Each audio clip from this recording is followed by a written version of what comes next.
I'm Alex. And I'm Teddy. And I'm Spencer. And we are The Button Mappers. Mappers. Hey, the Button Mappers.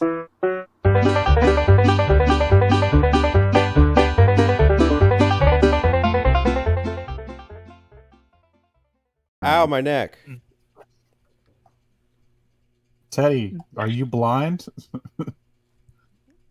For this map out, maybe. It's part of the hold on. Okay. I'm blind. Well, hopefully you can see, because one awesome thing you may have noticed, if you could, is that we have a guest today. And it's me. And it's Alex. Alex, so good to have you on the show. What's up, guys? I always wanted to join the Button Mappers ever since I was a little baby. Back in Babywear. Today's your tryout. Hopefully you pass, and we decide to keep you around. We also have VGMashUP here, who's, resident mapper. Yeah, we'll be paying really close attention to Alex. No pressure though. Yeah. But you're in trouble. Oh no! Oh no! What we didn't tell Alex actually was that this is a potential replacement. So if VG does better than you, and by that those parameters we'll be the judge of, he'll be replacing you in the Button Mappers. So VG, I'm expecting you to throw out some really Alex lines, one-liners throughout the episode. No, he said better. That would not work if I did that. Yeah, we want VG one-liners. That's why. What would the show be without Donkey? That is true. VG, it's so good to have you. How's everything going, man? Great, thank you very much. Glad to be back on. Thank you for having me, and looking forward to this. Hell You're yeah. a resident tech expert. And Xbox Brony. Supposedly. Definitely couldn't think of anyone better to bring on for Ori and the Blind Forest. You're into, the Ori scene, the Xbox indie games, etc. So I think this will be quite a mashup of Map Out today. It should be fun. That was the first game you did a game talk on, right? Was the Wisp one the second one? All right. Yes. Okay. Well, Ori and the Blind Forest came out in... Oh, today we're doing a map out, obviously, of Ori and the Blind Forest. You clicked on it. You saw it. You should know that. But we are doing a map out of Ori and the Blind Forest. It's going to be a little different than we usually do it. Oh. Before that, Spencer. Okay. If you want to join us over on Spotify and Apple Podcasts, go right ahead. Also, sponsored today by Mountain Dew Energy. Head on over to Discord, and I will tell you which flavor is my favorite. Spoilers, it's the pomegranate one. Also, if you're wondering why I have a neck pillow, it's because I can't remember. What? Yeah. Oh yeah, I have a neck strain because I went to a metal concert on Friday. What up, Malta Master? So yeah, I'll be doing this one semi Stephen Hawking style, but that won't hold us back from being a good episode. We can finally put that to use, Stephen Hawking style. Yeah, Stephen Hawking style. And well, if you are checking us out on YouTube, make sure you click the like button, the subscribe button, the notification bell, so you can see all of our cool content as soon as it comes out. And leave us a comment on how blind you are, or your assumptions. Ooh, put in the comments what song you think he threw his neck out to. And was it by Dying Fetus? I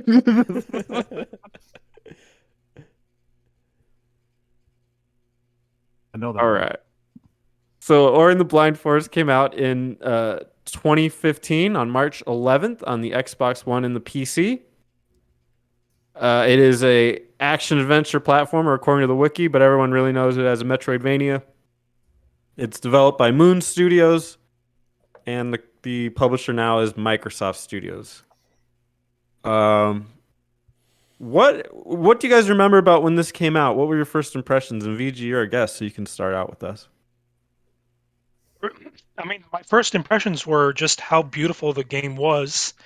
And during the time when Xbox was really struggling to put out games, it really did stand out even more because that was a time where they really didn't have too much going on in terms of exclusives. They did have Cuphead as well, which was also sealing some of the show in similar fashion.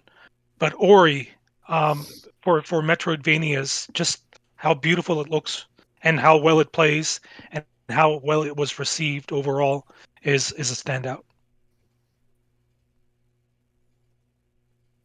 2015. Wow, I didn't realize it was that early. I remember because like Cuphead was showing off at that time, but it came out in like 2017. But I remember like at that time, yeah, they were pushing for like more indie stuff on Xbox.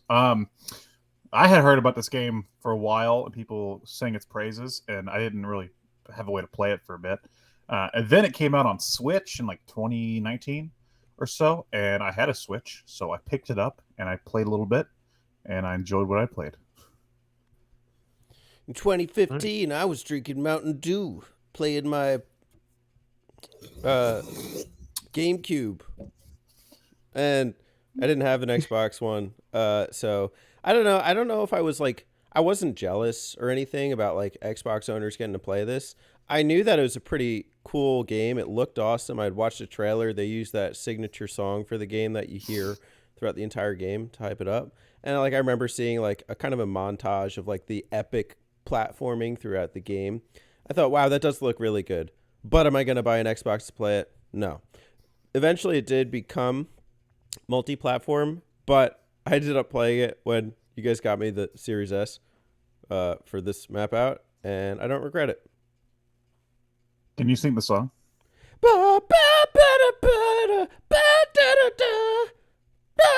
And I don't want to wait any longer.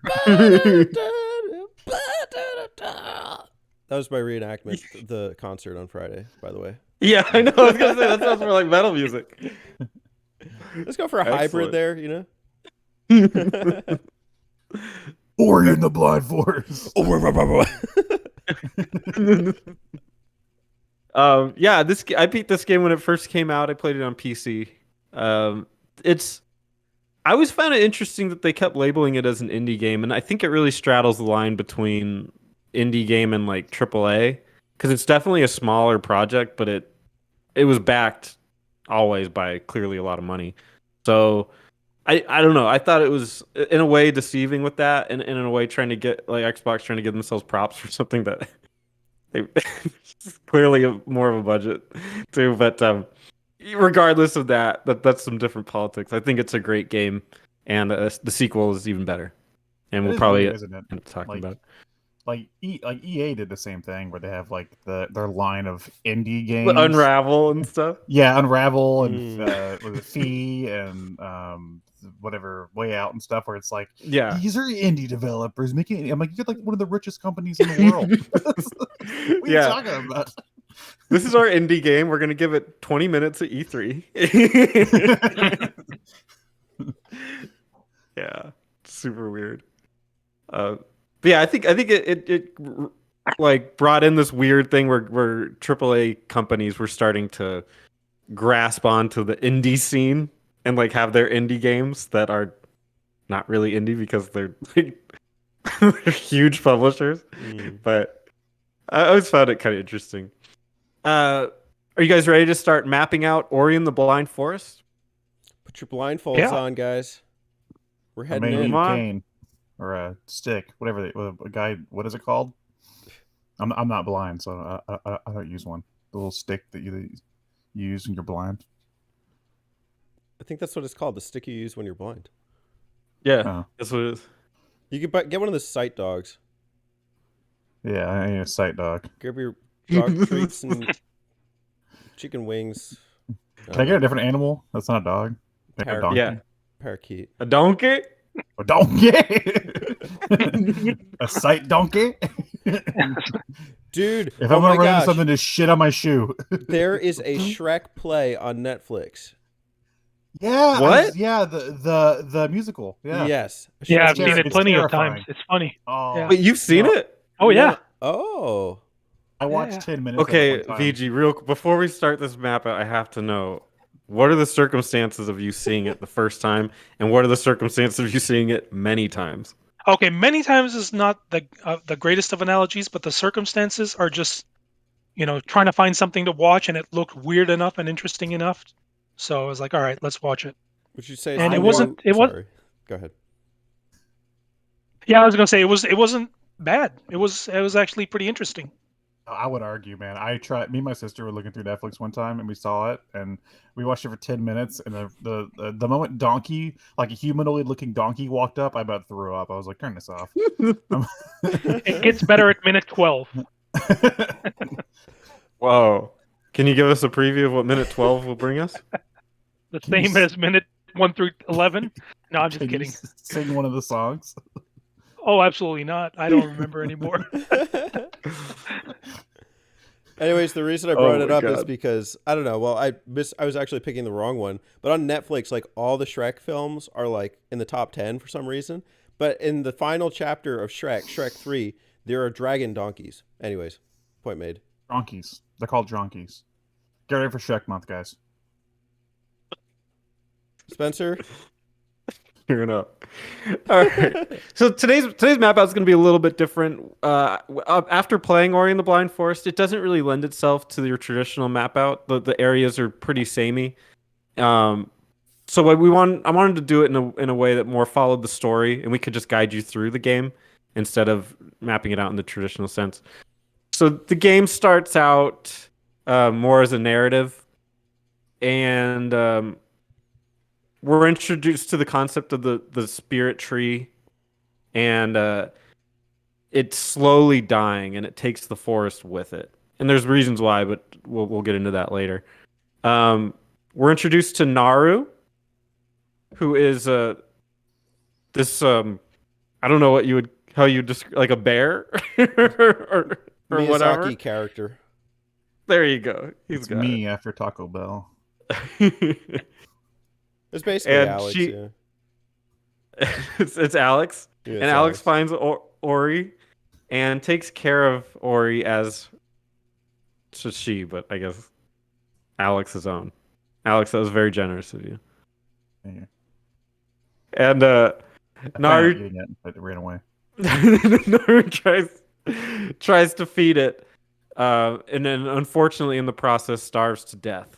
Want to fatten it up? Passes on. Feed it mother's milk. I'm lactating. Ori, I'm going to skip ahead through the story a little bit. Ori travels through the darkened forest of Nibel alone, scared and increasingly weakened from hunger.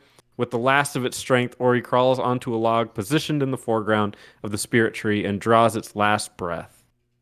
At this, the spirit tree uses the last of its power to revive Ori, creating a vibrant display of white flowers. At this moment, the game officially starts. You're revived as Ori, and you're in the sunken glades, and you will meet Sign, a ball of light. And the first thing you learn is how to attack, which is the spirit flame. This is the combat of the game, and pretty much is the only combat throughout this entire game. One of my biggest criticisms, especially after playing Will o' the Wisp. What do you guys think of the combat and just the way the game starts out? Oh, dude, that attack sucks. You don't like it? Oh, dude, if you're facing like more than one enemy at a time, it'll just pick one at the time. It's like you're like you can be right in front of an enemy. It's like the one over here, and I'm like, no, the one like about to hit me. Like get it. It's like nah. It can be annoying at times. You got to get those combat Yeah. upgrades. Because then Yeah, I would say the combat is probably the. Oh, I'm sorry. No, it's okay. VG, go ahead. Yeah, I was gonna say the Yeah, I was gonna say combat the is probably the. Okay, Alex is the just did weakest it. aspect of the game. Man, Alex is informed today. You're gonna have to fight your way in here, VG, because you two are going neck and neck. So. All My right, rival. game on. Go ahead, VJ. Speaking of game, Ori got game. Now this is cool. I like it. It's pretty beautiful. I think just like opening cinematics. Spencer was talking about playing this on the PC. Actually, when I first activated my Game Pass trial, Ori was something my computer could handle as far as like playing things. So I tried it, and I was just stunned because the first time I played this, I tried a demo in like handheld mode on the Switch, and I just didn't really like. I wasn't seeing it. I didn't care as much. But when I played it with surround sound stereo headphones, I'm probably just making up audio terms here, but and also just seeing it like on a computer screen, it just was like it looked like a movie. Like it really looked really beautiful. It sounded just like the music, the score, everything. It was impactful. It was powerful. And I think that this is a step above that kind of like indie kind of game. Like I think just in terms of concept and characters, it's pretty well thought out. You know, you have like the last sprite. I don't know exactly what you call Ori, but the last remaining member of that, you know, that world. And then Naru, who's kind of like, well, what is Naru? I'm not really sure. But Naru preserves that, you know, that aspect of the light. And it's still a lot of like, there's mystery to it. You're still trying to figure out like, well, what caused it? And that comes up later. So I think that the beginning of the game itself is like a really powerful first 5 or 10 minutes. The, you know, combat takes some getting used to, but I do love how fast Ori sprints and kind of the jumps. If you do like multiple jumps in successions, you'll see Ori kind of do like backflips and stuff, and there's kind of like a nice flow to it. The spirit attack isn't great, especially once you got like those jumping enemies, like some of the ones that fall from the ceiling. Even when you upgrade the combat multiplier, yeah, it's tough. You do get the stomp later. The stomp helps. You could also get like a bash attack. I never bothered with it. And also you could do the charge spirit attack. So, you know, that's the thing too. The bash attack, the bash is pretty useful when you get that later. We'll get into all those. For sure. I'm just making general statements about the combat though. I think that all of those make for interesting and unique concepts. Is it perfect execution? No, definitely not. And I'm sure Will-O-the-Wisp, you know, will do better when eventually, you know, I try it, but you know, I think it was a mindful experience. I had to be mindful about how I was going to best attack enemies and figure out some patterns and stuff. So that's my spiel. I think they should have given Ori a gun. A nature gun. Ori reloaded. Ori reloaded. He's back, bitches. Seed shooter. Ori and the Revenge of the Wisps. Dandelion pea shooter. Man, 2015, that was like right near the... I guess not really in the middle, but like right at the end of like what I would consider like this time of the sad games, like the Last of Us and The Walking Dead and stuff like that, where it's like games that just like punch you in the gut. And I kind of feel some of that with the beginning of Ori. Like it is kind of like a sad intro, especially like, you know, whenever your buddy dies and you're like, oh man, like that guy was fat. I liked him, but that was your thoughts on Naru, that he was fat? Yeah, I was like, he was fat and I liked him. I always thought it reminding me of like a Pixar movie, kind of like Up, where they start the thing off sad and then it just becomes an uplifting thing. It's pretty good. It's minimalistic, although upon replay, I think it's maybe less minimalistic than I remembered it being, and talks to you quite a bit actually throughout. Maybe just because I went through it faster, so like I saw there's less space between all the talking parts, or that's the narration parts. But I think it's a pretty good intro. The problem with the combat to me, and this is something that Will-O-the-Wisp tackles a lot better, is that there aren't a lot of uses for it. Like you could, you know, sit there and fight the enemies, I guess, and get the energy from it, but you don't really have to fight anything. Whereas, you know, and that's not what I remembered. And when I played Will-O-the-Wisps, I just had these fond memories of these more boss fights and more intense like combat sections that made the combat stand out. So I don't necessarily have a problem with the combat. I just wish that it was more meaningful and actually had more of a purpose. You did confuse me the other day. It's because you said like we were talking about Ori and the Blind Forest and ranking things. I don't know if I thought you were talking about that one or Will-O-the-Wisp, but you said, oh, and like the later half of the game has some memorable boss battles. And by the end of it, I'm like, what boss battles? I think in my head, I actually was referring to this game, and in my head, I was thinking of those like which we'll talk about in a little bit, but the big events as the boss battles, but they're not really like in my memory. They were boss fights attached to them, but they weren't at all. So yeah, just Will the Wisp like distorted my memory of this game. So VG, all right. did you want to say something? Yeah. Yeah, I was just gonna say, as far as the combat is concerned, another thing that bothered me with this game is just the awkward range of your shots. Mhm. It was never really clear where you needed to stand in order to land a proper hit, and that was just something that was kind of weird. I mean, when you compare the combat to the platforming and other aspects of the game, it's a little bit underwhelming. It's true. Sometimes you could be on like the side of a wall, and an enemy will be on the top, and you can push the button, and sometimes it wouldn't hit them, and sometimes it would, and I just never knew what it was going to happen. Yeah.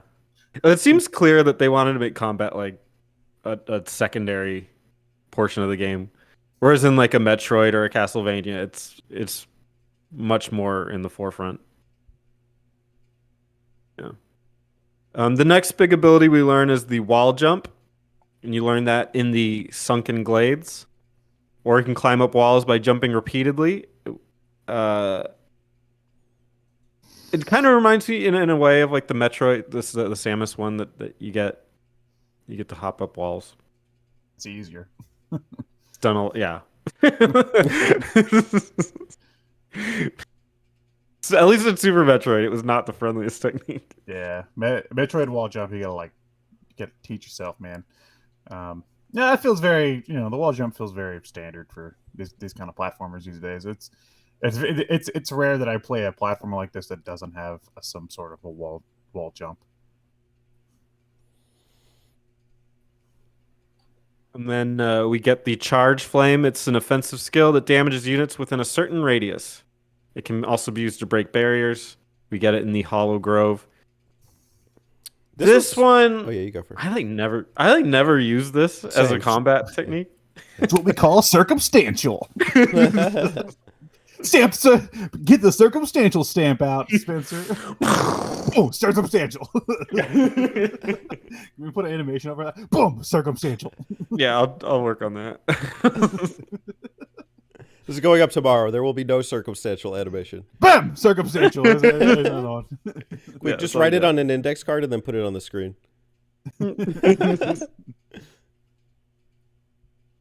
Yeah. It could be used to get to explore. This might be more of an exploratory skill. But the game also really telegraphed when to use it. One of the things that I noticed about this game, especially now that I've played through Metroid, is I think I like Metroid's way of doing it a little better, where it's more of a mystery on what to see. Whereas in Ori, it's very, very telegraphed on what you're supposed to do to explore in it. What do you guys think of that? So much to do, Would so agree. much to see. So what's wrong with using the Charge Flame? Oh, wow. Yeah, that one, I don't know, that technique kind of became a dud. There's these these blue orbs and cells that are littered throughout the map, and they have I think they just give you a little bit of XP or something. But the thing was use the Charge Flame on those parts of the map, and I saw no tangible benefit from them even. So that one went a little bit underused. The wall jump was fine.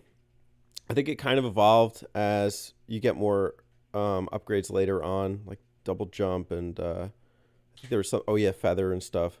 But I get it. I like that it follows the Metroid formula pretty well. I think later on in the game I really enjoyed things like hunting out ability points, in order to keep growing the skill tree. I think that Ori handles the skill tree pretty well, because you can really kind of infinitely grow these things as you need to. And one of the things I don't think we've touched on as much is that deaths are going to be very common, especially in your first playthrough of this game. And you really do need to build up Ori in whatever way you see fit, whether it's the combat, whether it's your life force, or preserving things like the crystal power. I don't know exactly what you call it, but in order to use things like the Charge Flame or some other abilities later on. So in that respect, I think in terms of exploration, I think is handled pretty well. In terms of the actual abilities themselves, I don't know how many of them are like particularly exciting. Maybe just a handful. Damn, circumstantial. There's another one for you. Yeah, one thing that we haven't brought up yet that I do think this game has over Metroid is the fact that you can create the save spot when wherever you have energy, basically. And that's something that I think should be implemented into Metroid instead of using save rooms, because man, that really, like, some of the sections in Ori that killed me multiple times were way less frustrating because I could just put a save point right before that part and basically just instantly spawn back and try it again. Whereas in something like Metroid, she would explode out of her armor, and I would go back to a save room, and then I have to do whatever all over again. Unless I'm playing like an emulated version. So I did enjoy that aspect more than most Metroid games. I think I would challenge you on that one. Challenge me, Spencer. Challenge. Duel. Yeah. Yeah. Circumstantial. Yeah. We're using our first challenge stamp and circumstantial stamp in this episode. Cool. I would challenge you in that Ori. I think it makes more sense in Ori to do this because they have a lot more of those challenges, where Metroid is, I think, it to keep as a horror game, or like the horror elements that are in Metroid, you do have to have that sense of loss. Like, you have to have that sense of like dread of like, I've gotten this far and the save point is a while away. I think that helps to retain that. Okay, I wouldn't have put that in Dread for sure, because like the sections with like the robots, like it wouldn't have worked, because I'd be like, I'm just gonna spawn back and try again. But like I see the value of having this this mechanic in a Metroidvania. For sure. In a Metroidvania, For sure. yeah, definitely. I think for Metroid itself, the spaceship sections lend themselves, or the save stations in the overall like spaceship kind of setting make sense, especially in Dread. Like that makes less Fusion as well. And also I think the death counter, like, I mean, I remember dying in some sections of Metroid, but not to the extent that I died in Ori. I was getting like Meat Boy vibes. Oh yeah. There are some Meat Boyish areas. VG, I don't know if we ever asked you, what is your experience with Metroidvanias? I have played my fair share of them. Obviously, played Dread, played Will of the Wisp, played The Blind Forest, which is why I'm here, I guess. And I've played some of the more, other ones that, what is it, Jedi Fallen Order, things of that nature. So I'm fairly familiar with the concept. Yeah, I think Ori in general, just the character is really squishy, and dies so sudden that I think they needed to implement that save system the way that they did, and it was not necessarily. So I haven't played other Metroid games, but as far as Dread is concerned, it wouldn't have really worked, or was not really that necessary. I think the level was pretty well designed to capture save moments at the appropriate places. But yeah, with Ori, man, I was constantly dying, so. It would have been too frustrating not to have that save system implemented the way that they did. I get it. I'm squishy. I would die quick too. That's what I never would have thought of Fallen Order as a Metroidvania, but it is kind of, isn't it? Yeah, it's sort of a mixture of Metroidvania and Souls-like, if you want to call it that. But yeah, I would consider it is. Yeah, that's interesting. It's worth noting that we're on our path to the what do we got? We have to restore the elements. So we're on our path to the Jinzo tree as our first one to restore the water element. Jinjo! But on our way over, we're going to learn a couple more moves. We're going to learn the bash ability and the stomp ability. The bash ability allows Ori to fly through the air by using the momentum of a nearby lantern, creature, or projectile. This ability also stops time for a while, allowing you to choose a direction. The object you bash against is flung in the opposite direction. This is the most iconic move, I think, of this game. Yeah. Probably by far. And then the stomp is, Teddy alluded to it earlier, but with this skill, you can smash the ground, breaking barriers underneath and damaging nearby enemies. This is a pretty common one. But the bash ability, man, that changes the game to me. One of the That can Yeah, be. it's makes the game so much fun, and it makes it flow so much better. Just the platforming, it adds another dimension to it. Really well implemented.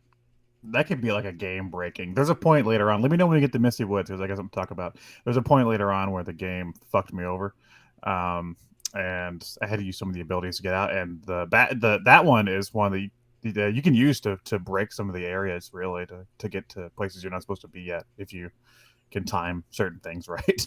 Really? Yeah, I can see like speedrunners really using that. Yeah. Very Bash was like the first time I got it, I was like, what did I just get? And then like there's a lantern above you, and it's like I tried to use it like the bash thing in the air. And first off, I'm just holding the Xbox controller. I'm always forgetting like X and Y are like inverted. And it's like you gotta press the Y button, and but jump is A, so it's like you gotta do some like quick thumb maneuvers. But I used it, and I was just confused because like I was pointing up. I was like, all right, I'm gonna go up, and nope, went back down. I'm like, what? It's like, when you're doing like pilot stuff and like in a video game and like inverts controls and stuff. So that was a whole mental like learning process for me. It was really cool once I got it, and I think that like I don't want to talk too much about like how it's used in parts of the game, but I think like later on some of the platforming itself with the bash is really, really clever. Yeah, and plus for me, that move was. Yeah, I was just using that primarily as combat. I wasn't even bothering with the regular combat that the game provides. Oh yeah, you could be like bouncing off enemies and like firing things back at them, and like so bash is pretty fun in that regard. You could send enemies flying, the opposite way. A lot of like developed sections with spikes and stuff, and you got to be like cleverly maneuvering with either wall jumps or bash and stuff. So yeah. Yeah, I like when like the green rolly guys would come at you, and there's clearly like a breakable wall near it, so you use the bash to shoot them into the wall. Stuff like that is just really clever and a lot of fun to use. Yeah, it gave me like like the it's an Alex Sonic moment. Like the 3D Sonic games have like the homing attack thing. That's kind of what it reminded me of. Is is like a 2D version of something like that, where you really use like the things in the environment or like the enemies to progress or just for combat. And it was pretty cool to see a game implements something like that.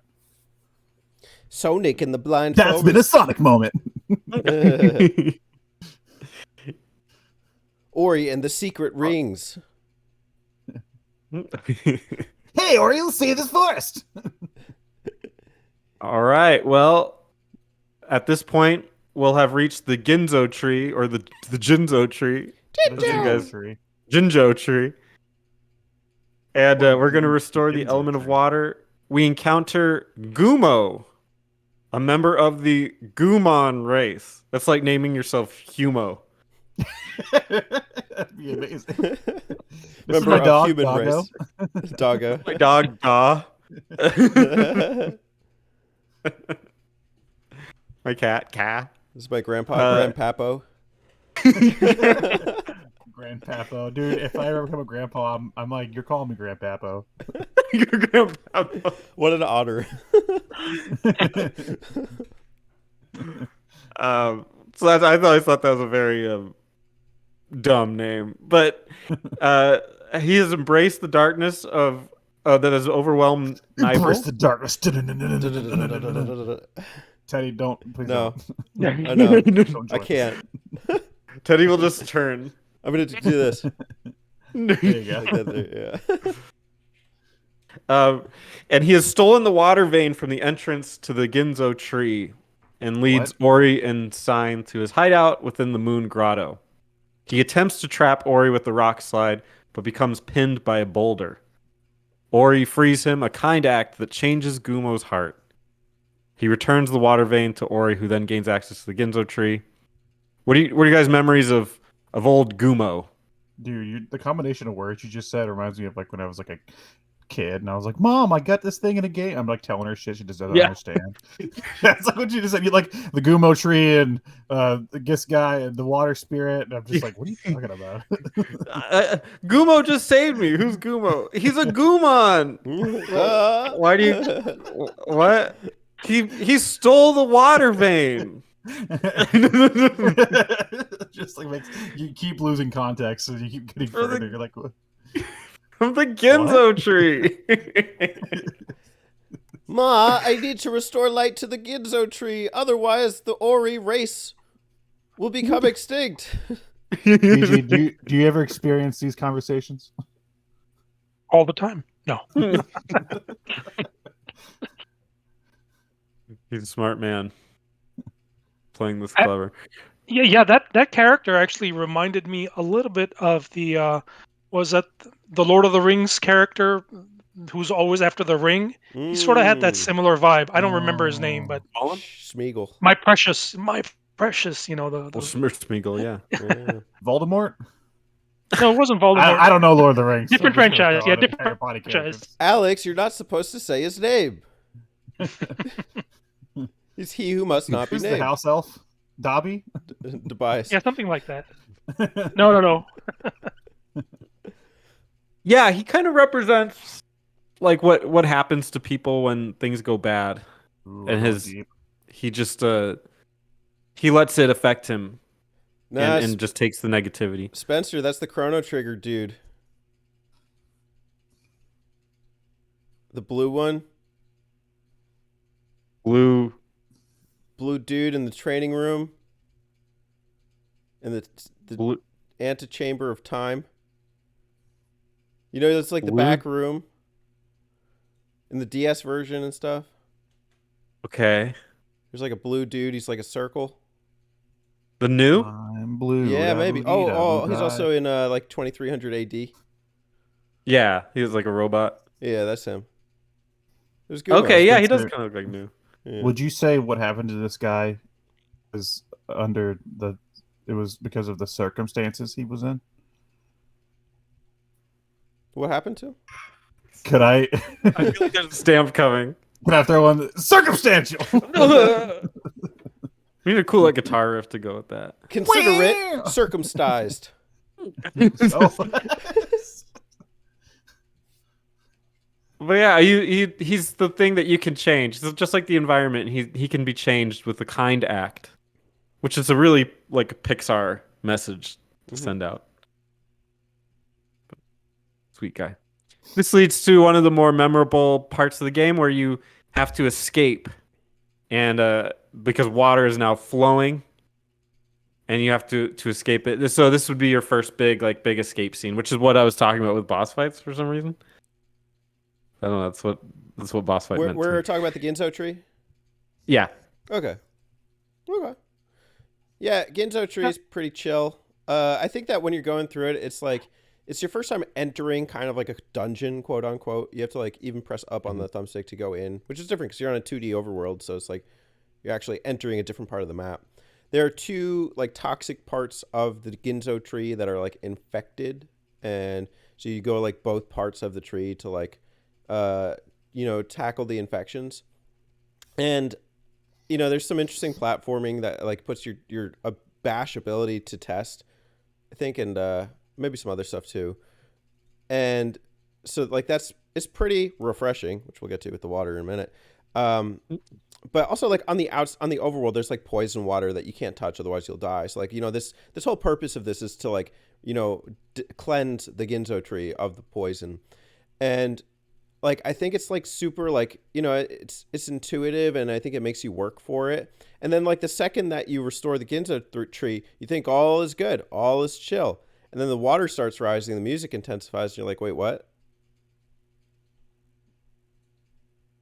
And that's when like it starts to rise, and that's when it becomes the escape sequence. How did you guys feel about that? Like when I like thought the it was water started Mountain- rising and stuff. I thought it was Mountain Dew. Taste the mountain. Yeah. Did you try to drink it? Yeah. I think we all got a taste of the mountain in that one. I do want to say that in terms of like the puzzles these do before getting the water spirit and stuff, whatever, in the tree, were actually really fun. I like because this is the part where like the portally things, right? Mm-hmm. That like you get to use like the bash ability to get the projectiles through certain. That was a really clever set of puzzles that I had a lot of fun. Like a lot of fun playing that section. Yeah, there would be like spiders like spitting things at you, or like those kind of like stationary like turrets or something, and you'd have to like send it flying to hit like a part of the map. I remember. Yeah, you had to like get him through the portals, like a certain sequence and stuff. Like it was pretty fun. So funny story about that. I know exactly the moment you're talking about because when we had set up that we are gonna play this game, I had started like a long time ago to get started, and I stopped at that part. Mm. And then literally when we're like, okay, we're doing it soon, I was like, okay, I better rush through it. I turned on the game and it's like, oh, I have to do that puzzle. And I was like, okay, what is going on? What do I do? Dash attack? Where am I? Yeah, yeah. VG, any exciting memories from the water Yeah, the it water was a- temple? Yeah, so it was a pretty clever implementation of those puzzles. My problem was that I'd already played, so I was familiar with the concepts because I'd already beaten Will of the Wisps. Yeah. But yeah, all the sequences, including that one, were pretty memorable. They were definitely challenging and it required a lot of precise platforming, which is what what I would call an environmental boss level, if you will. I mean, it's not technically fighting a boss, but you're fighting an environment, and it was pretty well done. Quite pristine, some might say. Mm. VG, you should definitely go by Veg. Okay, I'll change. You change your When I, yeah, when I take over your spot, I'll change my name. Oh VJ. shit. VJ mashup. I think the game, one of the things the game excels at, maybe the most, in my opinion, is the cinematic nature of it.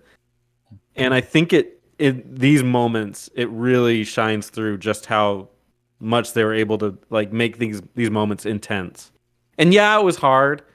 There's a lot of gameplay attached to it, but they just feel like huge moments from like an action movie where they have to escape a thing, and time slows down for certain parts, and you're dashing around, and the desperation of it. So I thoroughly enjoyed these moments. It's a Metroidvania, so you gotta have an escape sequence, right? Bump, bump, bump, bump, bump, bump, bump, Bump, bump. bump, bump, Ori, Ori, Ori, in the blind forest. This is the point of the game that in order for people to get it, what like Ori's all about, you should get to this point at the least. Like I think like because I've stopped the game many times, like at the first time you meet the spirit tree and be like, okay, I don't really like see it. Like I know it's a beautiful game, etc. But this is like where it becomes super intense and you just become super invested. I think there is an issue coming back to it if you've already known to expect like the nature of this escape sequence. Because it takes some of that like that first time kind of like whoa factor out. But I think like the first time that you really go through it is really special and spectacular. You weren't expecting it. And, it is a huge upward escape sequence. And every time you die, you got to start from the very beginning of that point again. And it's like, it doesn't even slow down. It's not like, oh, game over, you died, Elden Ring. But it's more like, no, just we're going to get you back here. You got to escape like water sequence back at the bottom, etc. Even the first time that like the water starts rising, it's like you might not even know to escape. You're not even knowing like you're supposed to like get out of there. Yeah. Yeah. And so like that happened to me. And I was like, what? So like, I mean, it was pretty cool. Oh, this tree's trying to pee on you. Get out of here. I was like, I'm taking a Well, bath. it shows another. Getting It so shows bad. another big benefit of the game that I think you alluded to, right? The Super Meat Boy reference. Yeah.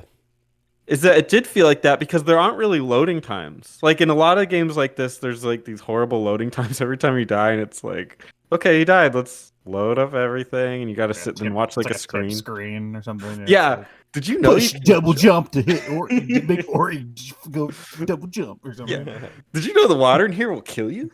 It's like, yeah, I got it. It's been doing it 20 times.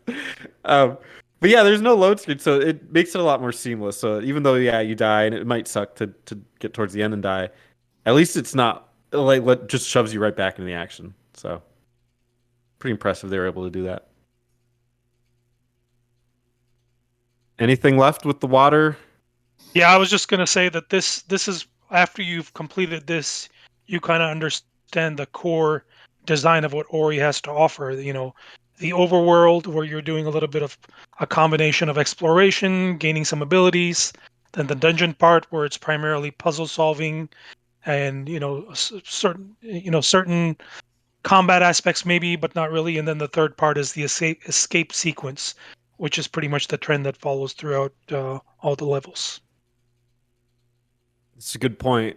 Yeah, it does kind of have a rote, especially and you know Teddy alluded to it too, but the on second playthrough, it's like, oh, I see exactly what they're doing. Like, and I remembered, you know, the three escape sequences, the three big escape sequences that I'm thinking of, they kind of just happened really quickly.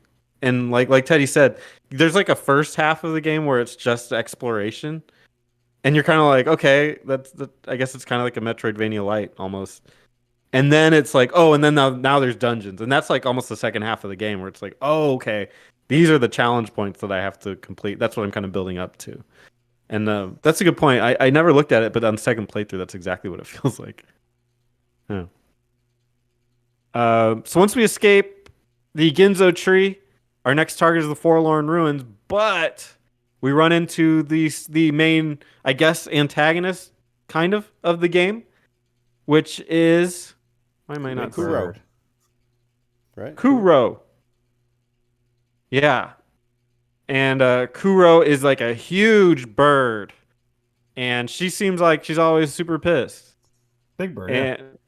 And and she attacks, sending you tumbling from the tree. And she swoops after you, but Gumo saves you and leaves you in the Thornfelt Swamp. So, what are you guys' first thoughts on Kuro? Big bird, as Alex says. Tastes like a chicken. Sesame Street. Yeah, I like the villain. Looks pretty cool. Like the intimidation factor. Ori's already a really squishy character, and just to have that big, intimidating antagonist is pretty cool. Yeah, I knew about Kuro from the trailers and stuff when I watched this back in the day, so I didn't know Kuro was as important as it was. You know, it's definitely not like your big bad boss battle. Kuro becomes a little bit more intense as you go on later in the game, but Kuro just knocks you off the cliff, and you get some of that ominous feeling. You know, I think that makes sense. It is kind of like crow-like. You know, crows are kind of the bearers of omens. So, you know, there's some symbolism there. But like things like even when you're falling off the cliff and then you see Kuro like swooping in towards the screen, like towards you, and like, you know, you do really get that sense of doom and scare. You don't really know at this point what the primary conflict is with Kuro, but you know that it's a big bad bird, and I mean, you're not gonna have much of a chance fighting it now, if anything. I think like when you land in that kind of like water area, that's when you see things are a bit more chill. This is the calm before the storm, before you have to deal with this big bad bird conflict. The feather helps. I think you get the feather at this point. Yep, you get Kuro's feather. Yeah. So nice little intro. You glide through the air. Oh, you do meet Kuro though. I think early on, like when you first come in contact with the spirit tree. Maybe I might be wrong. Sunny day, chasing What'd you guys? clouds away. What'd you guys think of Kuro's feather? Is Kuro the real hero of Ori and the Blind Forest? Yeah, that's a nice thumbnail for you. Yo, Kuro's feather reminded me of Wind Waker. Oh yeah, I can see that. First thing I thought of, I was like, oh, it's the leaf. Yeah. Neat. Kuro in general too, because like Wind Waker has that kind of bird boss thing going for it too. Yeah, Ganon's big bird. Big bird. Big booty bird. Is Ganon the real hero of Wind Waker? You guys, another thumbnail for you. Thank you for these thumbnails. Actually, the hero. Is Big Bird really the hero of Sesame Street? Has Elmo taken over? Does every game actually need a big bird? Well, just a big bird and like a big golden ore around him, and Elmo just like in the corner, like looking like angry at him. Did Elmo really monopolize Sesame Street?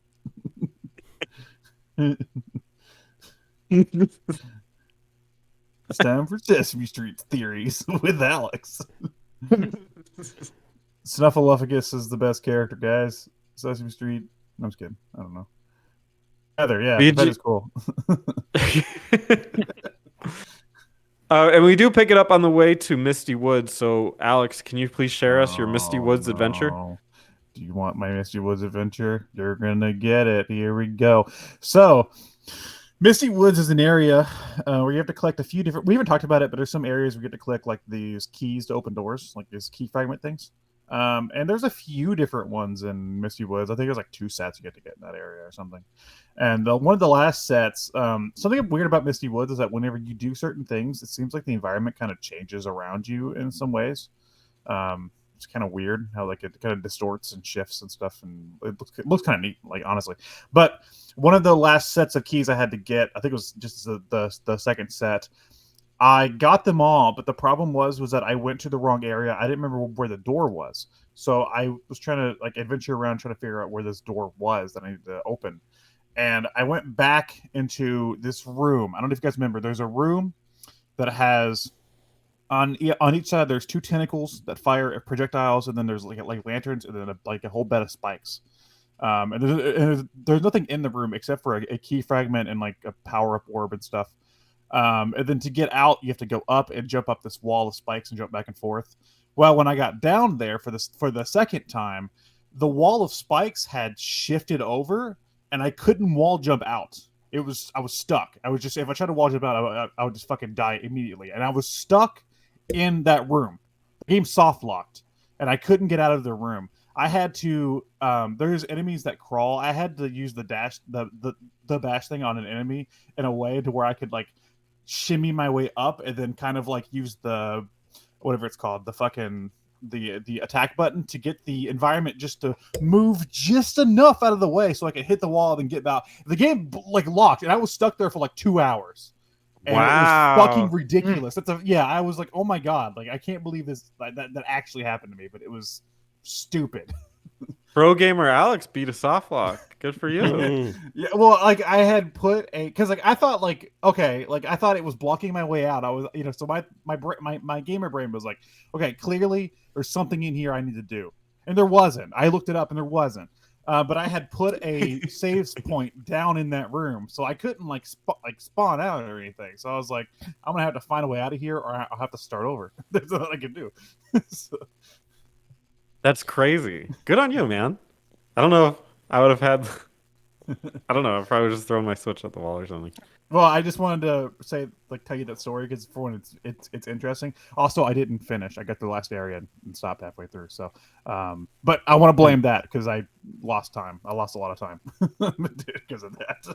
I don't remember Okay. from the menu, but is there an option to reset your last checkpoint?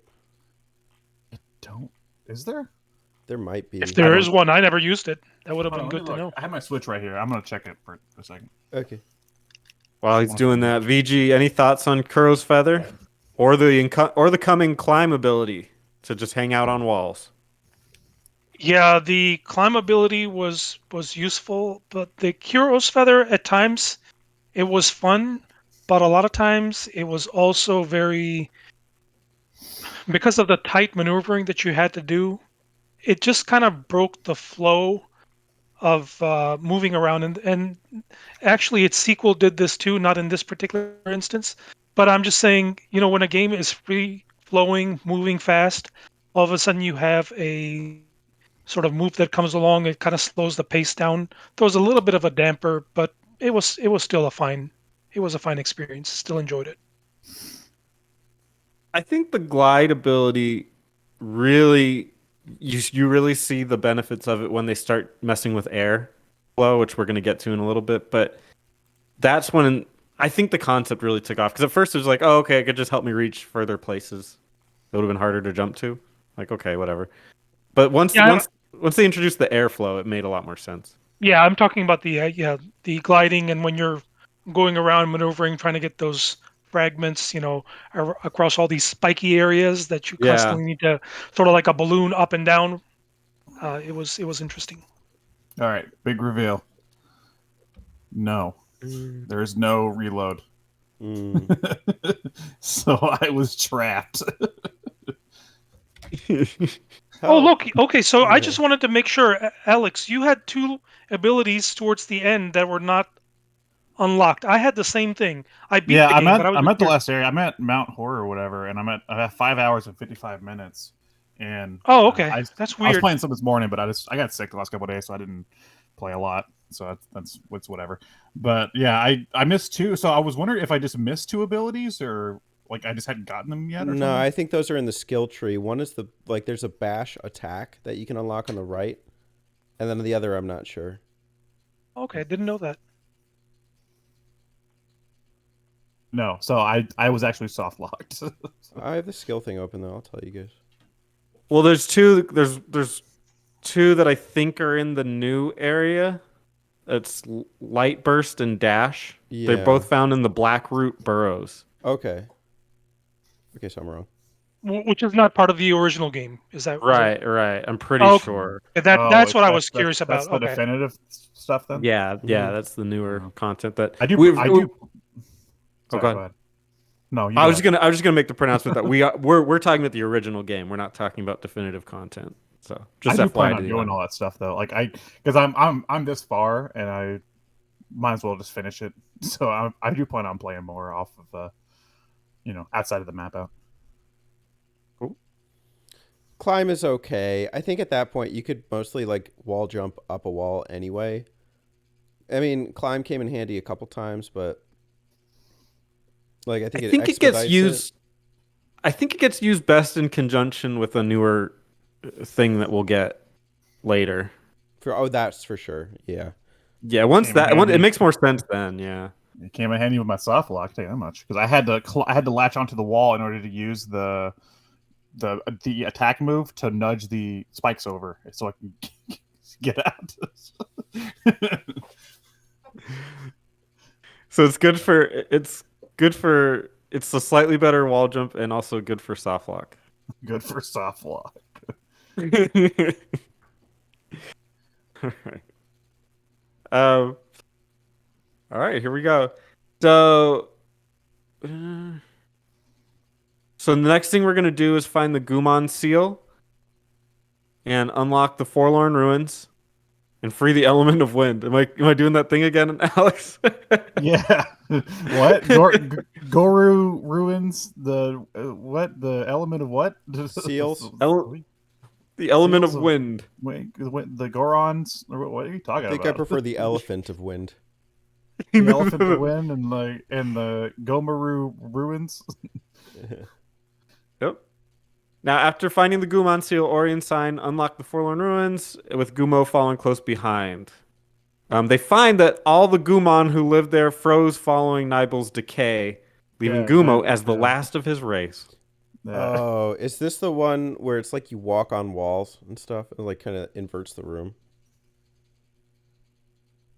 Yes. Oh yeah, that was cool. Did we wait? Is this before or after the windy section? This is the windy This is section. before. This is Yeah, getting before, to. okay. This is gonna Sorry. be that.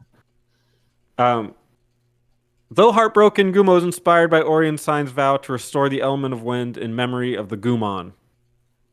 He takes the light vessel which had been invented by the Gumon and used by Ori to traverse the ruins, resulting in the ruins' collapse. With the element of wind free, Ori uses Kuro's feather to ride the updraft out of the ruins and lands. We'll talk about that in a second. But this will be your second big dungeon, is riding the wind. Just like they do in Chrono Trigger. Another reference to Chrono Trigger. Mouse on Hey. wind. Just like I do when I fart on my bike. You get like an extra burst of speed. Riding the wind. Just picture Alex Alex on always his gets bike. home early. You know. Pedaling Taco away Bell. from Taco Bell. Yeah. Any exciting memories from this second escape the dungeon? I was just gonna mention that I liked the stuff Teddy was talking about with like the wall, the inverted wall climbing stuff here. You had to carry the orb around, even though I didn't know it. You could just push the shoulder button and he would carry it. I thought you had to hold the shoulder button, so I felt stupid whenever, like on my 80th try, I could just push the button and he would just carry it. And I was like, oh, no, pretty neat. You know, we kind of touched about it recently because we talked about Sonic Advance and it had like a random anti-gravity section that we were like, no, whatever. But because like tons of games do it, but I think here it felt cooler because you could somehow like control when you were on the wall and when not. And like that was the puzzle, is like sometimes you had to like fall off of certain walls in a certain direction to get places and stuff. And I thought that was really cool. I normally don't care that much about this kind of mechanics, but I thought they did it really well. I hated it. I hated it. Yeah, this is Whoa. this is by far the worst area for me. I really did not like because it changes your perspective on, it's kind of like you have a bicycle that is if we're going to use the bicycle analogy, that when you're turning right, it's going left and vice versa, and that's Yeah. sort of the thing that I just do not like in gaming. I don't mind challenges, but when it changes your perspective, up is right or left is right, up is down, and vice versa, it just I don't like it. So that was for me the worst area. But if you're standing while you pedal and you let a little fart, you can ride the wind. Did Or you yeah, fart to help yourself out? Yeah, did you fart, man? Come on. who, me? Yeah, get a little toot. It makes you go faster. You gotta drink more Pepsi Yeah, yeah, yeah. products. Yeah. Diet Coke, yeah, definitely helps. Yeah. I'm sort of in the middle with VG and then Alex and Teddy. Is that I was very maybe the most frustrated by this part. But I kind of enjoyed it because it made me like have to experiment. And the mostly with the hardest part were the squares for me. Yeah. Just like Yeah, wrapping that's my what I'm head. talking about. Yeah, wrapping my head on how those worked took forever. Cuz like you would think that when you jumped off of the edge of it, you would go to the other part of the square. That's how my brain was handling it, but that's not how it works. If you jump off the edge, it's like falling off of the ledge of something. So you just keep going in that direction. It doesn't shift you to the other part of the square.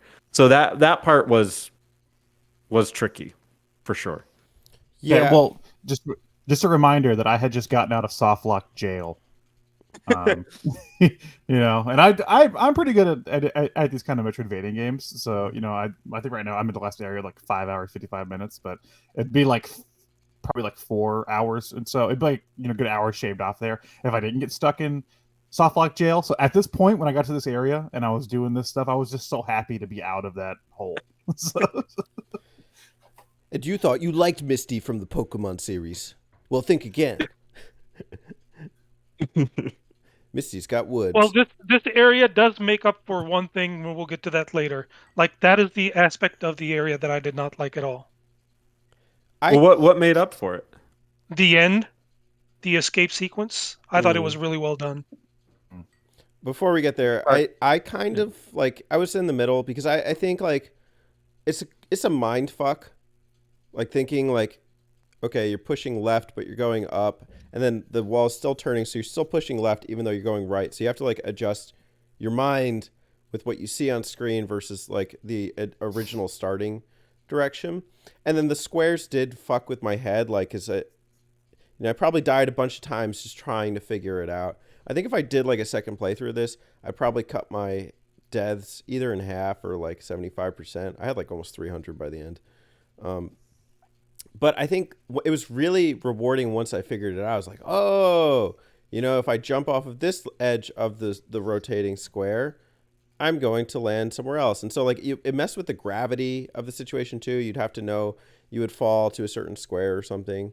And I think thematically it works too with the nature of the ever-shifting Misty Woods as well. The idea of like transforming landscape. I think like that whole kind of vibe was pretty cool. And we could talk about the end sequence as well.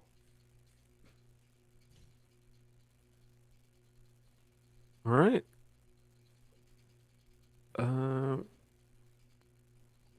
So at this point the escape sequences you're using if I remember correctly, you're using the feather, but you're actually going up and you're flying around through this exploding thing. So you're now almost the inverse of how you would have used it before. You're having to guide yourself upwards and navigating that way. And this saved the area for you, VG. Way more than that section. The earlier section was, I did not like it one bit. So this was at least, a point in the game that I actually enjoyed. So I can say, okay, overall the level wasn't terrible, but if it was just a similar gravity challenge that you were doing to escape, I would not have been on this episode. I would have quit that game. Whoa. See, I Maybe. wouldn't have. See, so that's why I deserve the spot. Yeah, I don't know. I'm starting to lean towards Alex on Put that your one, votes in down below, folks. Yeah. Who do you want on the show? Your best buddy Alex or BG? It's a guy named Vij. Do you want lactating Alex or VGMashUP? Lactating Alex is my Pokemon card. Did you guys know that? Whoa, I got a holographic lactating Alex. Use a special move. Moo. Oh. You guys Lactating Alex. didn't enjoy it? No, I liked it. I kind of like the whole area, but I do admit that the first part with the changing gravity was very frustrating. But I thought it felt earned at the end. I found the wind section actually kind of aggravating with the boulders and everything. Because I would make it like a decent bit through, and then like suddenly a boulder would just, like it's just hard to avoid a couple of them. And so I probably did this one a decent number of times. It was all right though. I mean, I think it messed with like you have to really think about it. Like, oh, the boulder falls through the ground, so you're gonna drop through the ground, and you're really just rushing to find like the right exit. I think I was more impressed by the first time that you do this with like the Ginzo tree, because it's just so new and so novel at that point. Versus here, it's like, okay, I know what I'm getting into, but it's just like a ramped up difficulty with spikes and everything. So, and I don't know, there was kind of like that pressure, the water pressure from the water temple, but I don't like the pressure here was a little bit different. So just in terms of preference, I preferred Ginzo. I think these moments reminded me of like a Sonic game where it's encouraging you to go fast, but also to memorize the parts of the level. So Sonic moment was when to jump. And obviously, I'm not a big Sonic fan, but that's kind of the point that I gathered from Sonic, was that they wanted you to really memorize the level so you knew when to jump and when the right moments were to do each thing. And so it's less of, I guess, I hesitate to say it like this, but I guess I will. It's less of like a skill-based boss and more of like a timing memorization one, where you're just like, okay, I have to jump here, jump here. If I do a double jump at this point, I can then switch to this, yada yada, and to just get the right, cadence, which is fun. Cadence of Hyrule. I think I died like twice. Does off my shoulders. Mountain Dew Pro gamer moment, Alex, man. Wow, that's impressive. I found the wind fun. The wind was, releasing the wind was really relieving. Getting all that wind out. Like Alex on his bike. Another Mountain Dew Letting go moment. of the pressure. Pepsi products. It gave me a nice blast forward. All right, It's moving 3D. Ooh, 3D blast. When you ride the updraft out of the ruins, you land in Kuro's nest, Fuck. where a solitary egg sits nestled within. Touching the life inside the egg, Ori discovers the true reason for Kuro's rage. She was once a proud mother of 3 owlets. However, the intensity of light from the spirit tree's light ceremony accidentally killed them, leaving one unhatched egg. Enraged by the loss, Kuro retaliated against the spirit tree, killing Ori's spirit siblings and stealing Sign. Following the realization, Kuro arrives at her nest and drives Ori and Sign away, pursuing them away from the valley. Though understanding of her grief, Ori and Sign remain undeterred and ascend the Valley of the Wind, and they collect the Sunstone and set off for Mount Horu. Go ahead. She's the hero. She's the reason for our boom. Boom. Can I just say that I like that area where you have to use the wind for everything? That's cool. It reminded me of weird thing to compare it to, but it reminds me of like the newer Rayman games, like Rayman Origins and Legends have areas like that. You get to use like wind for a lot of stuff. I don't know. It was a neat area. I like that. You know, I'm surprised we haven't played a Rayman game. Me too. All right, so the next move you get while you're I'm not part of that group. No. Oh, I've played, or yeah, I like Rayman. The next move you get, no I like segues, is a charge jump. Rayman's pretty chill. Wait a sec, Kuro's Nest. Can we talk about that? Yeah, go ahead. Dude, I totally forgot that you have to press A down to get under a log. Yo, fucking me too, dude. I got to that same point that you're talking about. It's like I get through all this shit, and I get to that one point. I had no saves left, by the way. My energy was low. So I get to that one point, and I was just like, how the fuck do I get? It's like every time I walk out, the bird's like, nope. And then like I'm like trying to like do different. I'm like, how the hell do I get out of here? And I had to look it up, sadly, because I forgot that I could just push down an A. I was like, so I am frustrating. so shocked. I'm shocked with you guys that you guys didn't know to do it. Like, you guys are the platforming kings. Yeah, but you don't use that move. Up to this point, the you don't beginning of use the that game. ability. The only time you the use game it is in never the had first me- 15 minutes. Yeah, That's it. So by that point, I had just forgotten that I could even do that. Alex So was I'm in the just woods like, for a day. No Yeah, water, I was stuck no in the woods food, for a day. just Oh Mountain my Dew. God. Yeah. VG, this is what happens. These are terrible Out in the woods, excuses. dude. Oh my goodness. Oh, come on. You guys have played this before. Get out of here. You believe the whining? Rookies, man. Rookies. You try Rookies. fighting in the woods and you see how it feels. Alex had no energy. Rookies in the blind forest. No energy. Let him look it up. Me Why I'm too. drinking Mountain Dew Energy, today's sponsor. Hey, Mountain Dew Energy. taste the mountain. I consulted the Ori the Blind Forest wiki, the walkthrough. How to beat Ori in the Blind Forest. Pretty sure I just looked up a YouTube video. Same. We probably watched the same one. And then I just saw the person drop down into the water, and I was like, This is what I was "What waiting can for. do Say no Drop down. more. Okay, gotcha. I can do. that?" Yeah, I wrote down in my palm, drop down. I'm like sweating as I get to that point. What is that? My hands are trembling. Playing my Switch. Contextual moment. Contextualized or circumstantialized. No, it was circumstantial. That's what it was. It's a circumstantial. It was indeed a circumstance. I'm don't revoking fucking your pro use that gamer. move, dude. You I'm never revoking your use that pro gamer fucking tag. move.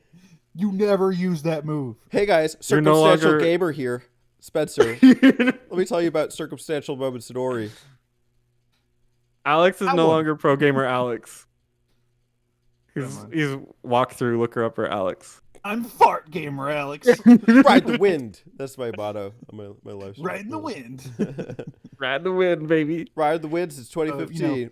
With these gas prices, I might have to. That was a little bit of current humor. For you Real guys. connoisseur of the gas.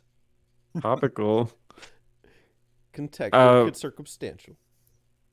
Yeah, so I guess I can talk about now while you guys are talking about that. Kuro kind of reminded me, and Alex might know this, and I don't know, VG, your history, but it reminded me of Scarecrow from the Batman games.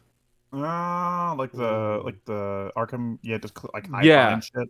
Yeah. Yeah. Or there's like this, it's like a stealth section, but you're like avoiding the environment, kind of. Like it's, Yes. it reminded me of that a lot, which I like. I like that shit. So it was tense and Yeah. cool. It kind of reminded me also, there's an area in Deca Country Returns where you have to hide from the waves, the ocean. Mm. It's in the area too. Yeah, to hide behind stuff. It's kind of neat. I like that. I like hiding and stuff in the foreground of the background and then the background of the background. You know, they're both the background, but it's layered. So like I like that. It's cool. It gives like depth and stuff. Onion Yeah. vibes. What? Onion vibes. It's like an onion. Like an onion. Layers. Yeah. Yeah. Shrek Donkey. All Star. Shrek moment. Hey. Just throw all the jokes in at once. Yeah. Gotta hit our On Shrek the yes. So on the way to Mount Horu, or sorry, on the way to collecting the Sunstone, we're going to learn our last important skill, which is the charge jump. The fart jump. Hold onto a directional key to charge up the charge jump, and let go to propel Ori in that direction. And you can do this while you're gripping on things too. Samus is jealous. Yeah, Samus had to learn that from like little animals. Did it? Yeah, that's true. Did anybody else have issues with like doing it on the wall? Found No. sometimes when I went to Yeah. do it on the wall, it would like when I went to like stop, charge, and then position the aiming reticule, it would instead of moving the aiming reticule, it would move me, Yeah. and I would hit a spike. Yeah, that's yeah. and Actually, I think I That did. happened. and I Yeah. couldn't tell when it happened, like what caused that to happen. I was stopping. I was like, okay, on the wall, holding the charge button. Now I'm aiming, and sometimes I was like, no, you're not. You're gonna hit the spike, and I was like, what did I do wrong? You're gonna hit the spike, bitch. You know what it is? Yeah, I think- because I think you need to like hold charge first and then start like aiming the reticle. Otherwise, if you start aiming the reticle like while you're doing it, it's probably causing you to move. There's a little bit of a delay with the charge. Yeah, that's the issue that I noticed too. And you're trying to get through things quickly and messes things up. Yeah, that definitely comes Should it into be play all the way later. charged first? Is that what it is? I think so, because you'll get this like, what's like burst that says it's like. He's like, You want know. an extra gust of wind. Yeah, I don't think it's all the way charged, but just the start of the animation or the move, I think there's a little bit of a delay in that. I tried That's- everything. I couldn't figure it out. Uh, I was just like, best of luck, guy. That's what, guy. Best of luck, guy. Cool move though. Definitely comes in handy. Mm-hmm. Meanwhile, Gumo travels to Swallow's Nest and uses the light vessel to revive Naru. How's that What? for a sentence? It's just nonsense. Okay, Spencer, let's get you back to your room. I mean, obviously. Dinner will be ready in 5. I'll see you there. The nurse will bring in. The nurse will be in with your pills. Through skill, I like this. Through skill and courage, Ori overcomes the mountain's trials and rekindles the element of warmth. It's getting hot in here. This is rough, right? So the mountain trials, that's like where there's all those different paths you can take with the lava, right? Am I correct? Yeah, that's That's where I what they're currently am, I believe. Okay, you're really close to the end. Hold on, let me show you. Oh shit, I closed it. Yeah, I did like I stopped this morning because I was playing some this morning, and I did like because like you have to like do a certain one and then it'll stop the lava, and then you do another door and it'll stop the lava. I got to a certain point to where I don't know where to go now, and we had to do this podcast today, and I was just like close enough. Like, I'll Yeah, figure you're it out right there. later. It's just literally keeps like going on the lower sections. So whatever's like the closest one to the base that is unlocked. That's not like a pillar of magma falling through. I'll have to look. The last one I did, like, lowered the one on the bottom, but there's still a wall that I can't get through. And I was like, what do I do here? And I was like, There's oh, another. So whatever. you need for the one that like drain the pool. There's 2. So one's on one side, the other's on the okay. other. Okay.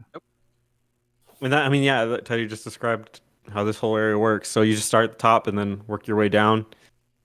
A lot of bashing your way through it, which seems to be just the name of Ori and the Blind Forest should be called Bash the Game. That's all you really Bash do. The Stampede. That's from Try Again. You're welcome. Thanks, Alex. Welcome, bud. Appreciate your input right there. You're welcome, man. Can you hit me with another one? Yeah, no, that's all I got. There's I will say something that I like about this area. It's really intimidating because there's the platforms that if you stand on long enough, Ori will get fried like some bacon. Man, he's fucking done. So it really makes you like take advantage. This is where I use the bash a lot because I'm just like I don't even want to touch that floor. I just want to fucking glide my way through here with the feather and the bash move. Yeah, that's a good point. Is that eventually in this game you get to a slickness with Ori where you don't even really have to walk much. Yeah, You can just make your way through the game. You're fucking Especially, did Kingdom you guys Hearts. get the triple jump? Kingdom Hearts. No, where's that? In the That's skill at the tree. That's in the skill Oh. tree at the end of See, the top one, I think. I made a mistake. Towards the I end. think. I think I was supposed to pick a thing, and I picked all three of them. Here's not a So I mistake. just I kept- did that with the one skill things until it got to 2 skill points. That's when I started focusing my efforts. Same. Yeah. I did the middle So one. all my 3 paths are all at like the same halfway point. So, whoops. One thing, and we can talk about the skill trees real quick. One regret I have about my first playthrough is picking the combat because I don't think the game focuses enough on combat to make it worth it. So I would highly recommend either the top one or the middle one. I did the middle Personally. one. I like the middle one because it shows things on the map, like on your when you pull up the map, like things like ability cells or life cells. And if you use the ability cell one, it costs 2 to be able to see ability cells, and you could just get all of them and then use that back in your skill tree. So I actually did that to max out the middle one, which I didn't even like. I didn't see like hidden rooms anyway, so like that last one was kind of worthless. But as far as like completionist goals, like it was kind of nice. There you go. But VG, any hot I tips? also focused, like I did the 50-50. Like I did the 1 skill points, and then I started focusing on the middle. Anyways, BG. Yeah, no, I was gonna say the same thing. Yeah, if I would have known sooner how inept the combat was, I would not have invested even half of my skill points in there. Definitely, the other 2 trees are much more advantageous to make it or to make use of. Yeah, the bash is basically like your best attack anyway, and there's Yeah. something to do with upgrading that or not. So Yeah. Especially at this point in the game, you have those weird like circular enemies. You have to it's like you just have to hit their projectiles back at them. And Yeah, it's not like you're gonna run up and spirit flame them to death. Yeah. no, it's keep using bash. or it's basically Yeah. tennis, you know. Just Yeah, Yeah. toss a basically volley. tennis. This area is pretty cool with the lava. Like Alex was saying, it is pretty intimidating. It's even at times hard to really comprehend like where you're able to stand and where you're not, because it's just like there's lava everywhere. So I don't really understand. But once you get the hang of it, it's pretty intuitive. I like the idea of starting at the top and working your way down on each side. I think that's kind of clever and helps you explore. But I mean, it's just more puzzles. It was just more and of that. even the like land that you can stand on that's like safe, that's like isn't gonna fry you, is so small. Like when I do Yeah. find a patch, like I'm like, okay, safe spot here. Lot of that- save spotting. Yeah. Yeah, that's one thing I noticed about this area, and probably the devs realized that this area is challenging. So even if the small areas, if you notice throughout the game, you can't really save over there that says unsafe or whatever. Over here, that was thrown out the door. You could save pretty much on anything that was, safe enough, I guess. Standable. Yeah. Standable, yeah. If you could stand it, you're good. You could save it. I personally really like this area. I mean, I know it's challenging and all, but I think I had the most fun, especially because now the character is fully leveled up. It has all its moves, and you're using them. You're getting better and better at the game, so platforming got to be a lot more enjoyable.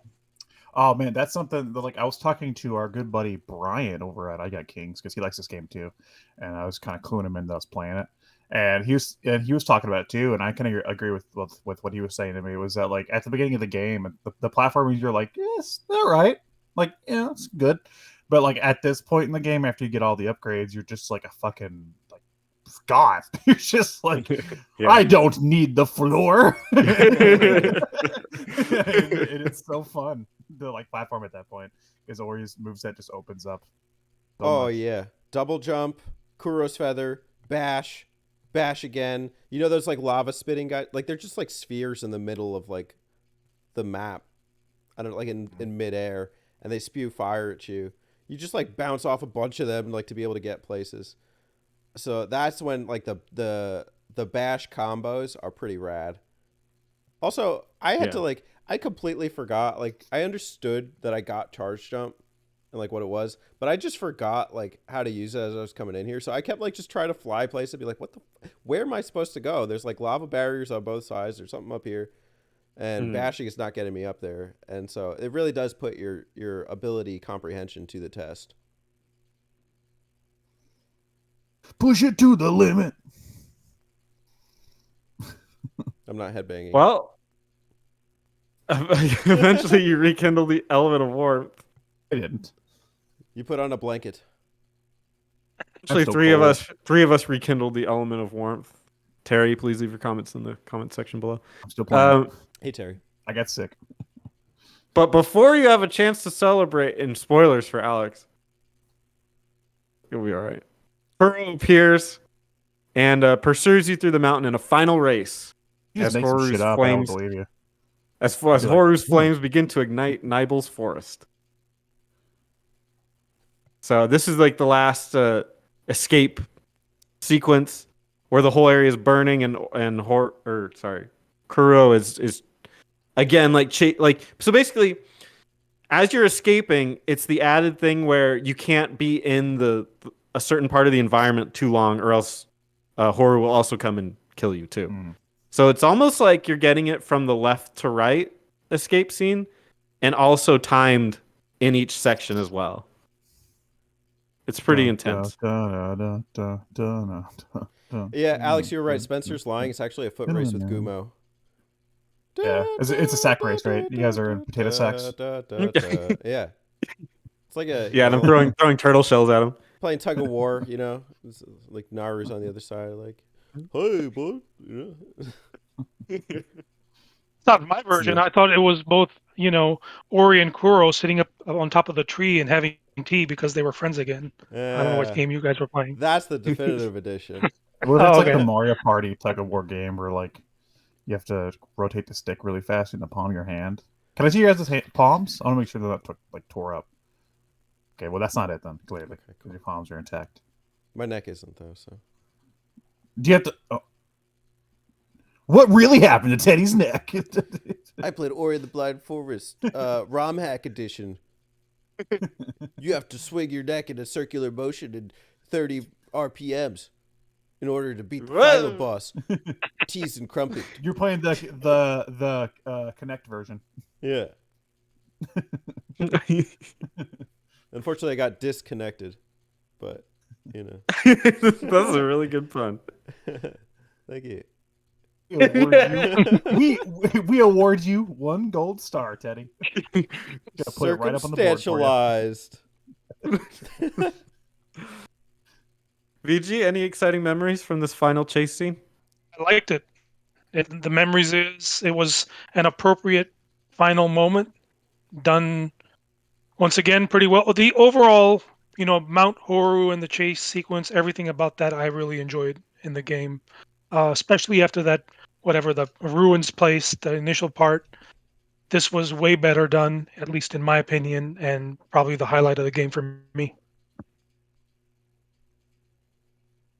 Yeah, this moment was so momentous. I had to pull my girlfriend aside to watch it with me because it was just like my jaw was dropping. Like it was just like, I think this is the first point, like, because there's only really 3 dungeons if you look at it here, right? And Ginzo Tree was pretty momentous when it happened. The second one was I felt not exactly more of the same, but I don't know how much it really changed the landscape of it. This one threw Kuro in the mix, and it was just like. It was so challenging. There was such a rush, such an adrenaline rush. The music is like just full amplified. Like I was just super invested at this point. I was like, I gotta do it. And it's still a lot of like, I think one of the frustrating points is like trying to figure out what you're supposed to do in the moment as you're going through some of the latter portions. Some of it's pretty intuitive. Some of it's not. It's not as bad as like drop through the log. Like it's not like just an obscure technique that you had to like suddenly remember. But I think, it was a really well done final segment, and I think it segues nicely into just kind of the end scenes of the game. Sonic Rush. Sonic moment. Are you guys good if I switch over to that, or do you guys anything last thing to say about this? I guess boss fight in a way. I don't know. Something to say. Okay, Alex, go ahead. I like the part where the bird Yeah. was really cool. You guys ever like talk to a kid like that? You're just like the kid's Yeah.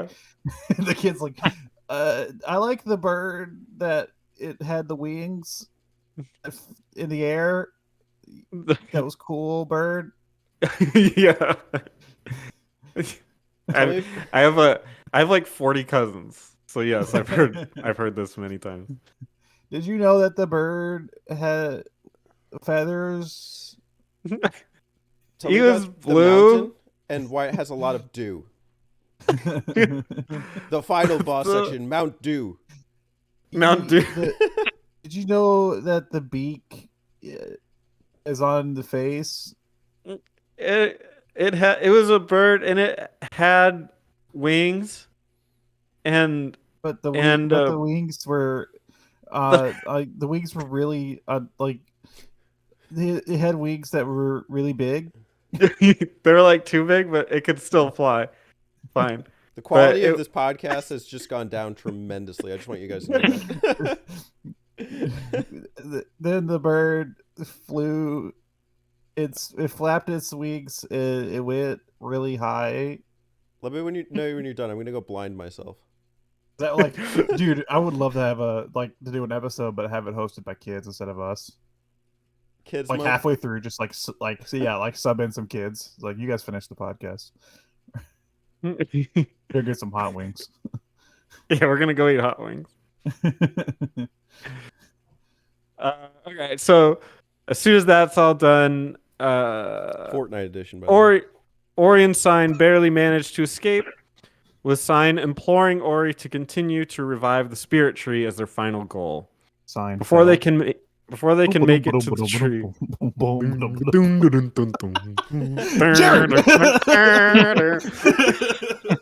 It's just Ori like, Jerry. Before they can make it to the tree, Kuro swoops in and grabs Sign, pinning Ori beneath her talons. Naru, meanwhile, has made it through the mountain and confronts Kuro at the edge of the burning forest. She bravely approaches Ori and cradles her child in her arms. This act sobers Kuro, who is reminded of her own love for her chicks. Sobers her. She's like, whoa. Well, So- how much did you drink last night? Kuro's got Suddenly six on deck. Suddenly, she looks back to her nest, realizing that her last egg lies at risk of Horu's rampaging flames. Basically, Remorseful and to save her egg, Kuro flies to the spirit tree and returns Sign to its rightful place. Sign restores the tree and sends out a powerful wave of rejuvenating light, extinguishing the fires and obliterating Kuro. The world is saved, and Kuro's egg is nestled safely in a warm bed of grass, and its shell cracks as it begins to hatch. And there's your game. There's Ori and the Blind Forest. Woohoo! I'm okay. Pack some tissues. Wait till you get the end. So I really like the end boss, not the end boss, but the antagonist of the game. Just I really do enjoy when developers go the extra mile to show their perspective on things. And I also like how they and I know this is not part of this discussion, but how they implemented the things from the first game into the second one as well. Yeah, I like the fact that the Koru Kuro. Aura or dog, that she Sora. wasn't just like evil. Kingdom Hearts You moment. know, honestly, it reminds me of what's his face, David in The Last of Us, where Mm. it's just like at first you're like, this guy's fucking crazy, and then you're like, no, he's not. He's like, he's just he has every right to be mad. It's like the same thing with Koru, where it's like he has every right to be mad, man. Yeah. Well, I think there's a couple themes at play here. There's a nature and just how when you change things in nature, it changes, so many other things that it's hard to, and you can see that with like the different escape sequences of just the world changing after you've manipulated it. And then obviously with like parenthood or motherhood, you're just two different moms, and they can see each other. So like Yeah, you can sympathize with Kuro a lot, but it was kind of brutal to see her get destroyed like that. But it's still you understand it. Ori, a game for moms. Nature versus That's- nurture. Charles Darwin's experiments proved. This Mother's Day, get your mom Ori in the Blind Forest. As Carrie Fisher said about Star Wars, it's about family. She also did a lot of cocaine. Just so we're clear. Yes, let's not take away from that. A game about family and cocaine. Cue You've got to be this high to play Ori this game. themes. Speaking of cocaine, that's a transition. This game is fucking beautiful. I can't wait to actually get around to playing the sequel now. I'm not done playing the first one, obviously, but I got like a little bit left. But because it is like a really nice experience. I appreciate games like this that, like, the game's not too long. I'm at 5 hours 55 seconds, and it sounds like I don't have more than an hour left of the game, of the main game, not the definitive shit. So I really like self-contained kind of like smaller games like this that it's just kind of like a fun romp to play through in a couple days. I can't wait to play the second one. I hope we do that one sometime. Yeah, I'm looking forward to the new protagonist, Will Smith. Will Smith of the Wisps. Is this before or after Chris Rock? Will of the Smiths. That's yeah. It's his redemption story, Pre-rock. so it has to be after. Oh. Yeah. Okay. Yeah, They're you both replace are- This is- I'm okay with either. It's his Rock. journey back to the Oscars. Yeah. How it all began. Yeah. Ori and Will of the Smiths. Will Smith. This is a story all about how some birds' eggs got fucked up somehow. And I'd like to take a minute, just sit right there. I'll tell you how the Ori and the Blind Forest made me blow air.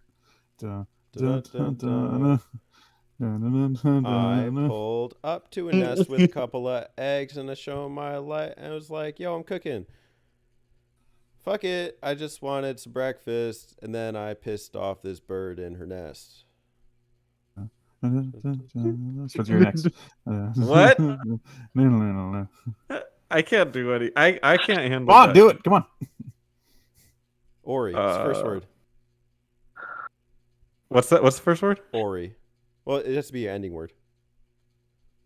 Wait, what, Like, what are I'm you the saying? protagonist and I'm Ori. You know? Okay, Yeah, okay, good. I'm the protagonist and I'm Ori. You can say what you want, but the game is not boring. There's a lot of cool moves and a lot of cool jumps. And I made it all the way through and I took my lumps. So, VG, you're next. Oh Uh-oh. man. Okay. Let's see. I played through Ori and I'm going to play through Whiffs. If you talk about my gameplay, I'm going to slap you, bitch. Just like Will Smith. That's right. So aggressive.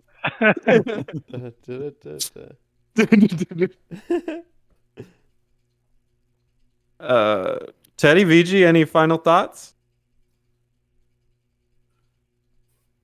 Read you first. For me, yeah, I really enjoyed it. The first game, I understand it was a pretty solid first entry, and I can also appreciate the number of changes they made to improve the sequel. So all in all, I had a great time with it. Yeah, my opinions haven't largely changed from what I thought. I think it's still a really beautiful and impressive game. I don't know if this has really like pushed the boundary for me as far as like 2D platformers go. I can appreciate some of the intensity of it. I do think it is missing out on like some things like boss battles and combat is a bit, underutilized in super significant ways. But I get that may not be the point. I still think it's got kind of an elegance to it as you're kind of running through the game. And I think there could be fun replay value in trying to, die less. I've seen some of the things like you switch to like this super intense mode where you get like one life, and I can't imagine playing this game that way. Especially with some of the escape sequences. But I respect the conception and a narrative framework and exploration framework, and I think it is pretty rewarding and it's pretty fun, and I don't regret playing it. It's pretty chill. I think even though I didn't play it when it came out, I think at the time it was just impressive to me that some sort of a Metroidvania game like this was a thing.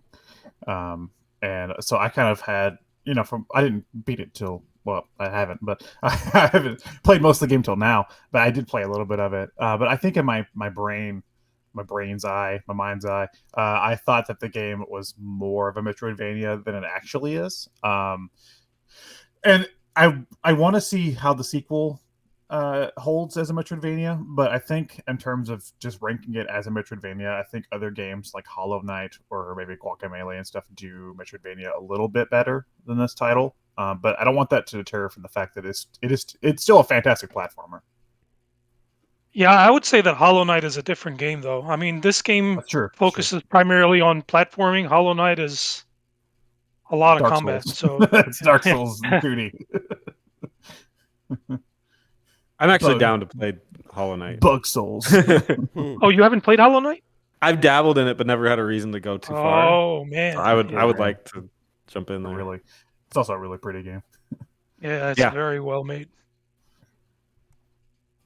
Cool. Well, there you go. That's Ori and the Blind Forest. What are your final Put in the words? comments. Oh, it's great. I wish that when I played Will of the Wisps, like I mentioned, it changed my opinion of this game. Kind of like what VG was saying a while ago when he first talked about it. At that point, I hadn't played Will of the Wisps, so I was curious what his thoughts were. And now I think I'm with him on a lot of what he was saying. Is that it took it a lot further, like all the different things you see, it takes it a lot further, and it's actually a lot more mappable. Like the areas are a lot more distinct in Will of the Wisps. Like there's like a whole sand area, so like it's not just all like a forest. There's actually it's everywhere. It gets freaking everywhere. Not like you, but it's got moments where you're actually fighting something and it feels like a boss fight. And you feel like your combat matters a lot more. So in replaying it, I was like, ooh, I don't know how we're gonna do a map out of this necessarily. But I think it turned out all right. And then I appreciate the game for what it is. But I would love to do the second one, Will of the Wisps, and hopefully we can get VG on for that as well. At this point, and Terry should be finished with his essay on why we should have played Halo 2 instead of this. Okay. The map out, because he kept asking me if we're doing Halo 2. I kept saying no. No, just Ori. We're not doing Halo also. And then I said, I gave him a hint, and I said the game was blinding, and he guessed Sunset Overdrive. Not a bad guess, because it's the sun blinding, but it just made me sad that we should have done Sunset Overdrive. I played that one. It's a good game. It's a really good game. Nah, I don't regret this. I think this was fine. I think it was fitting. I was just joking. All right. I do want to do Sunset Overdrive. Just put that out there. Well, thank you so much for joining us. For the ether. Yes. All right, it's out there. Thank you so much, VG, for joining us for Ori and the Blind Forest. Oh, just a correction. You mean thank you so much, Alex, for joining us, right? Because after today's vote, he's going to be the sub, right? Votes are in. Alex won. Oh. No, make sure you put in the comments below who you vote for, VG or Alex. And we may never see Alex again. Who knows? I die after this episode. Oh my god, that would be so tragic. You're gonna feel bad about saying that. I know.